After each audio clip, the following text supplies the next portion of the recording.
forward, young Muslims, wherever you are, in the shadow of the sun or by the light of a star. Your supreme protector is Almighty Allah. Go forward, young Muslims, wherever you are.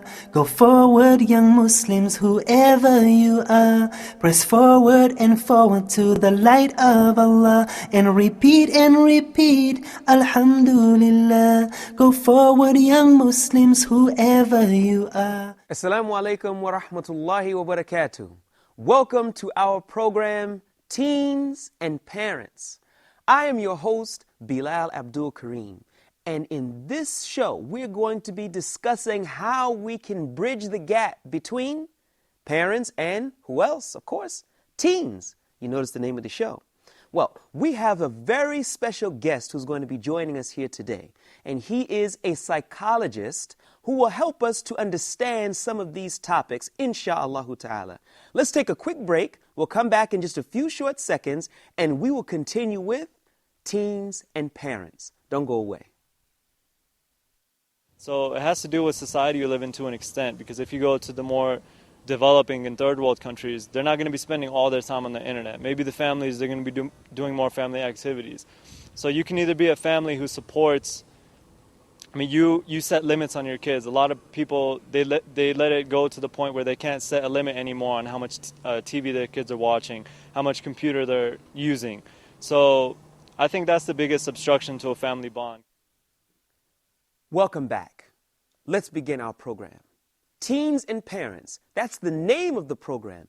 But what are we going to talk about tonight? Of course, we're going to talk about teens and parents. But the topic we're going to be discussing tonight is, what do teens want?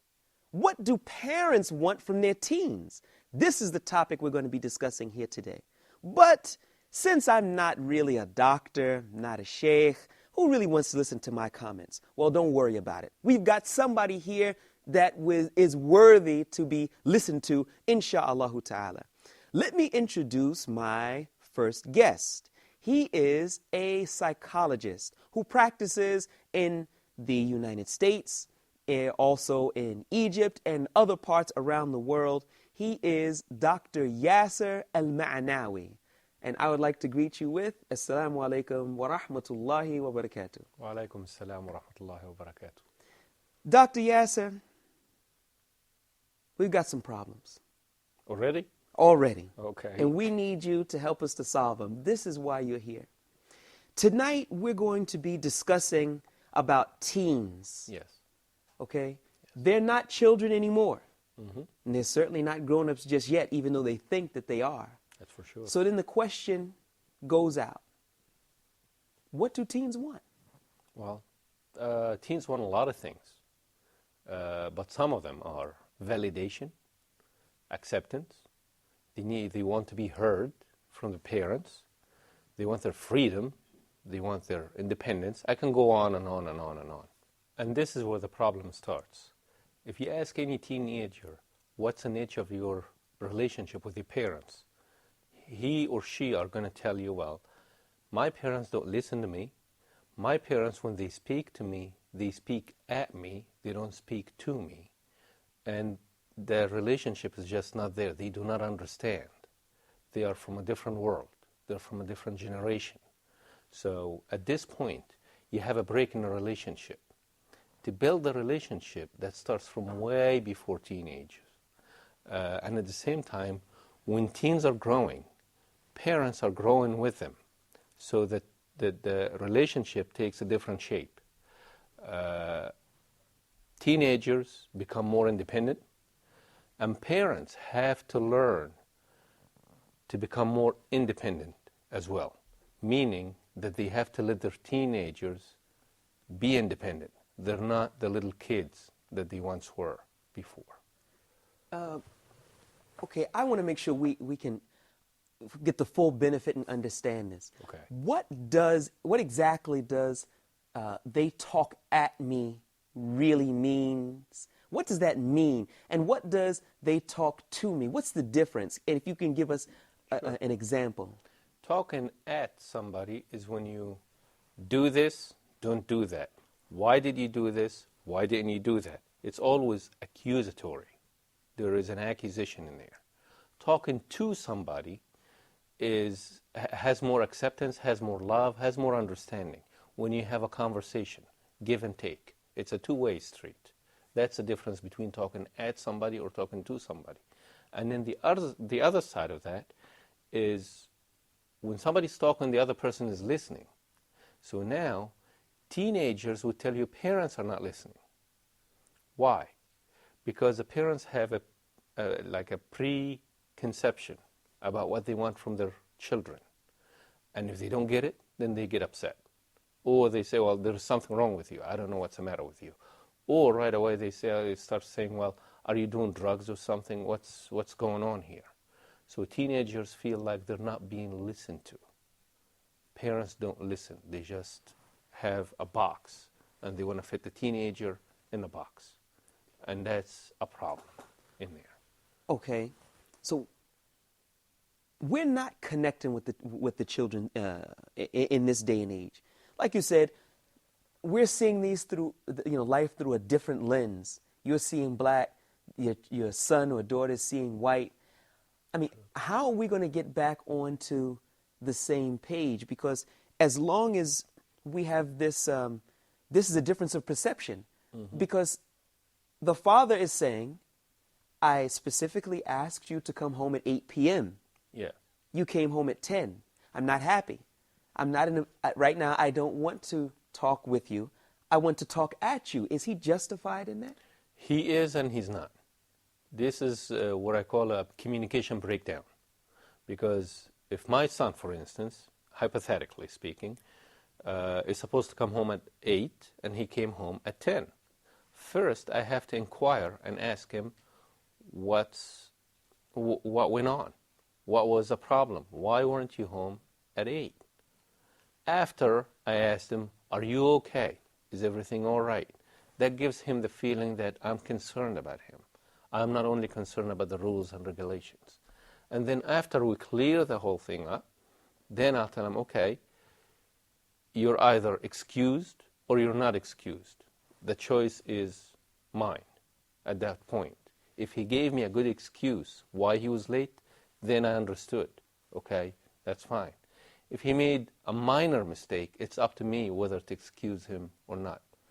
Okay, and it's better at this point to excuse him if he's done nothing wrong and this is his first time. But then if it's reoccurrent, then something has to happen.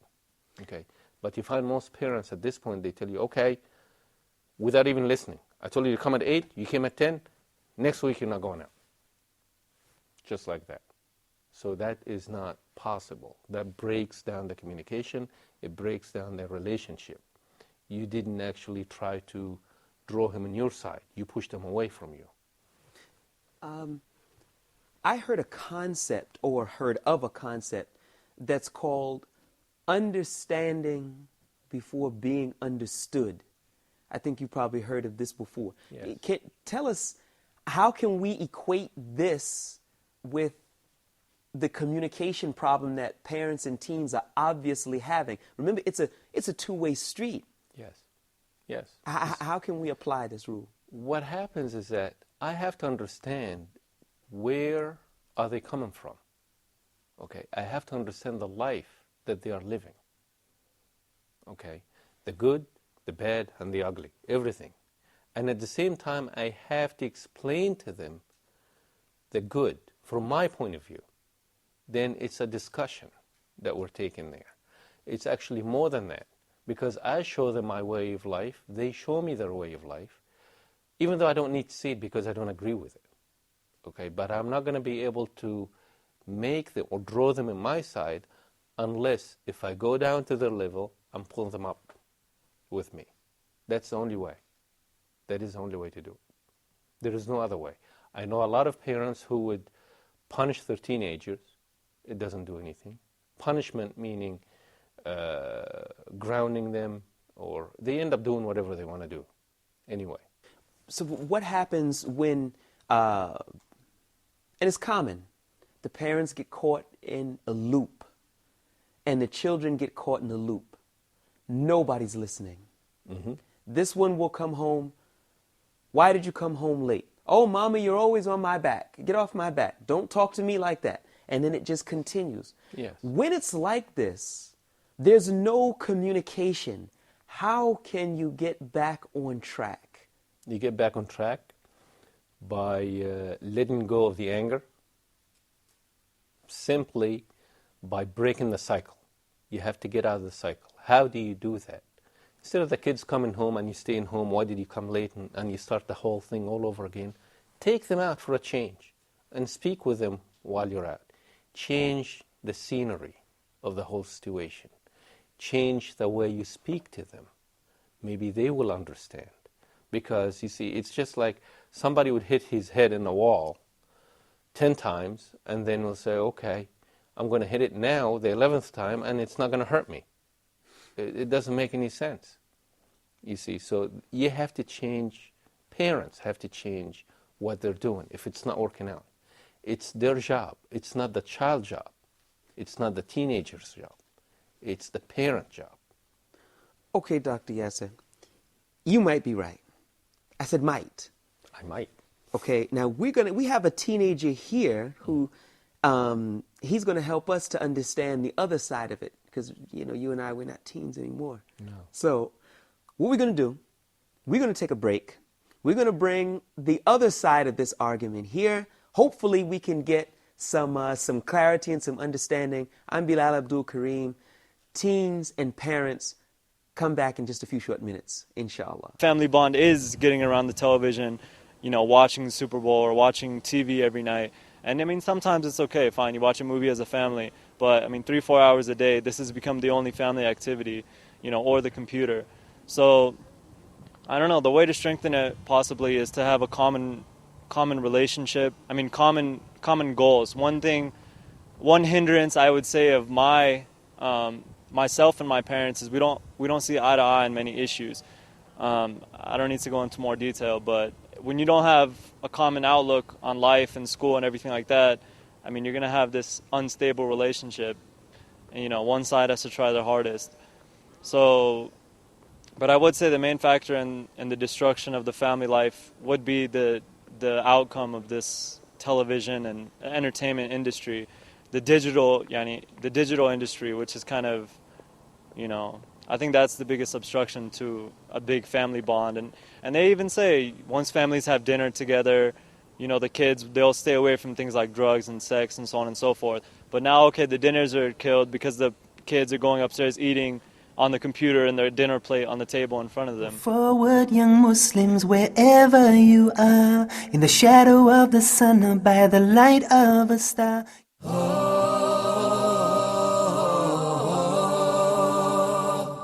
Reviewing the second rule of al-mim as-sakina. That is the letter mim. So if the first mim is non-vowel or sakina, followed by a voweled mim. So I will merge the first in the letter and I will pronounce them as one. وَآمَنَهُمْ مِنْ. And we spoke abundantly on the virtues of seeking refuge with Allah from the outcast Satan. Especially for the first reciter, he's got to recite it out loud.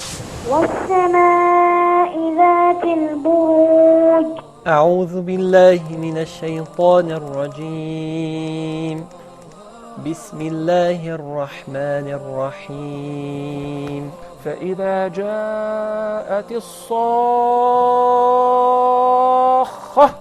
وَإِذَا النُّفُوسُ زُوِّجَتْ. Make sure it's Dhamma. وَإِذَا النُّفُوسُ. Thank you for joining us.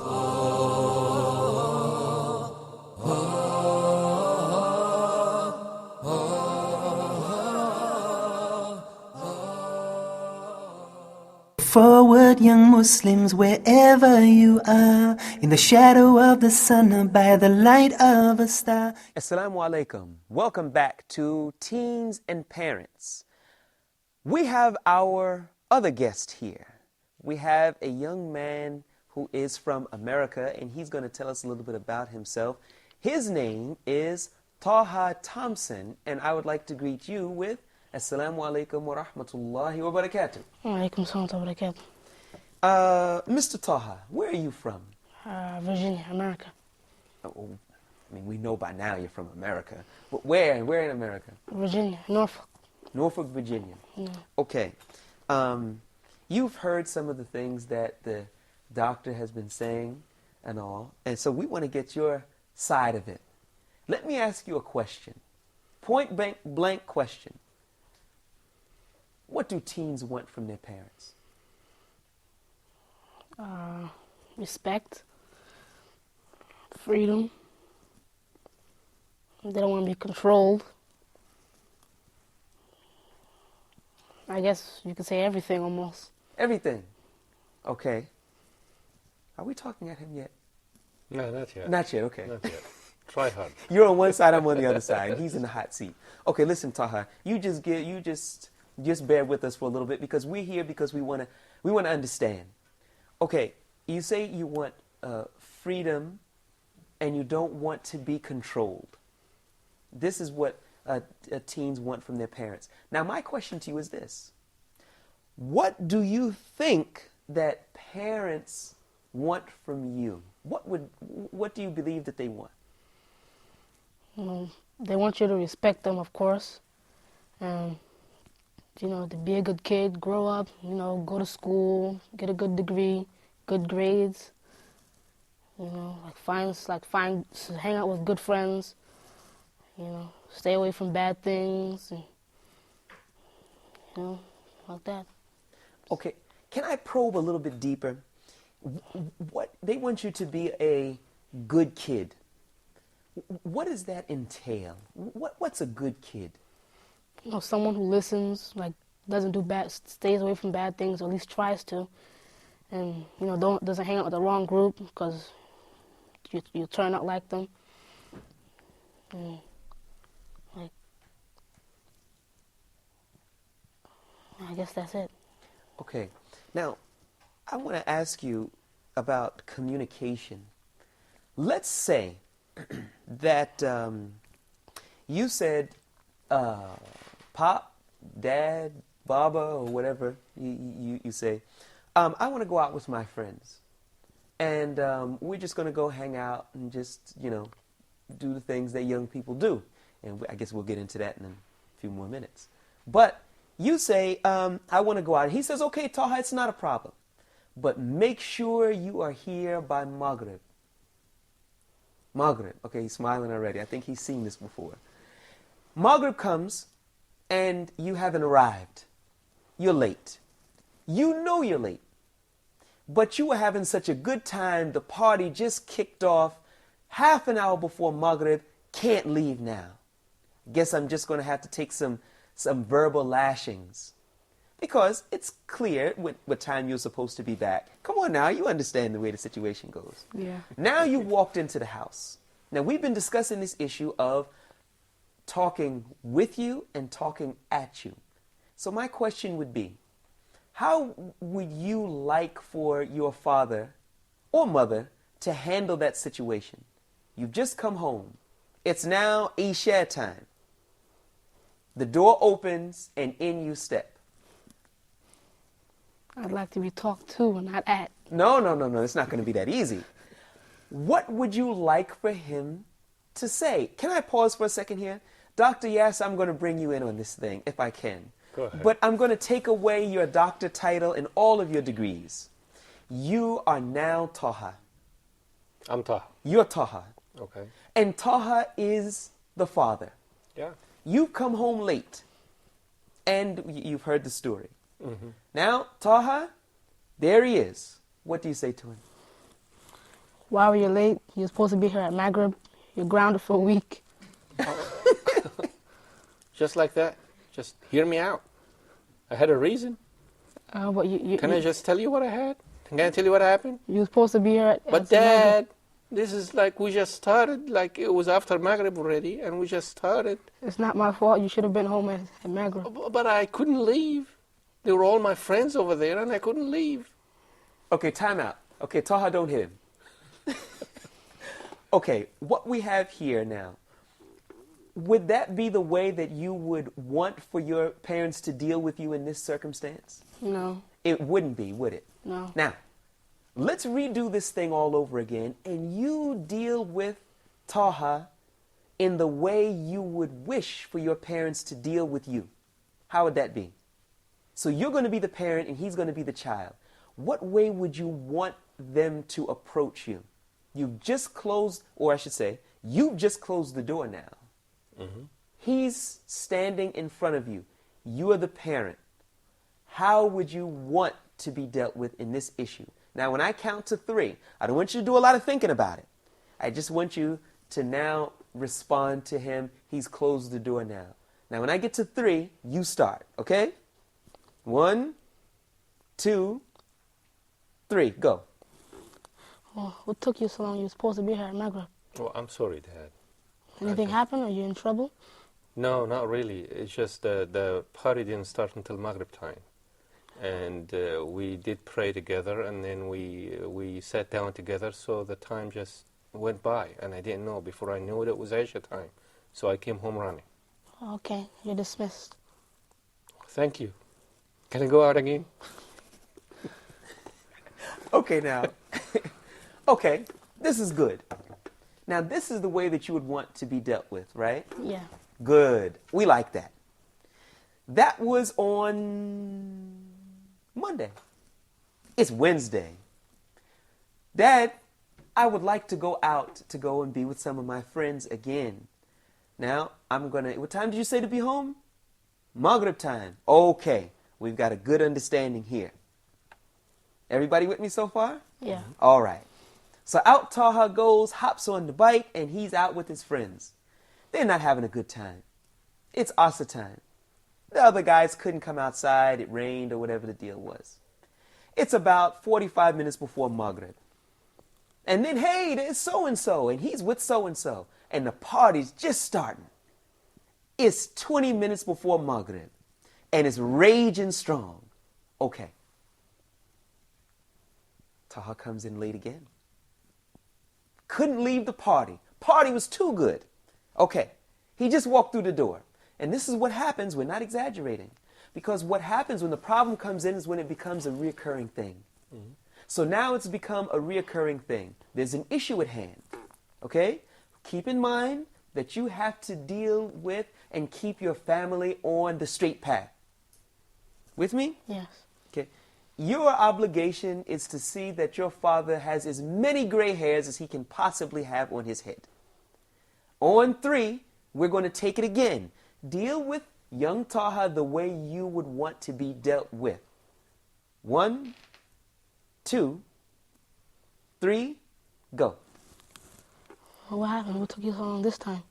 Oh, Dad, the same thing happened. I was about to come home, and then we really didn't do anything. It was after Asr time, and then, it started like 20 minutes before Maghrib.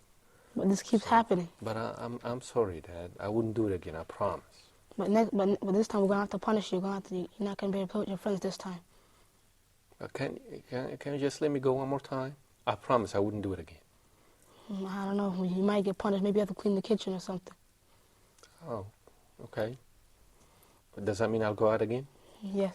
After I clean the kitchen? Yes. Okay, Dad. Whoa. Okay, now let's time this out. That's too easy. Now, Dr. Yasser, you're going to have to analyze this thing. Okay. But listen, I want to tell you guys a quick joke. There was a man, and there was a concept that if the party is going strong, and you were supposed to be home by midnight, and your parents told you, be home by midnight, but the party didn't start until 11:30, everybody understands this. So then you sit there and you say, you know what? I know I'm going to get in trouble. But I'm not going to show up late at 1 a.m. I'm going to take a 5 a.m. beating. Because if I'm going to take a beating, I'm going to have a blast. Because I'm not going to be able to come out again for the next year.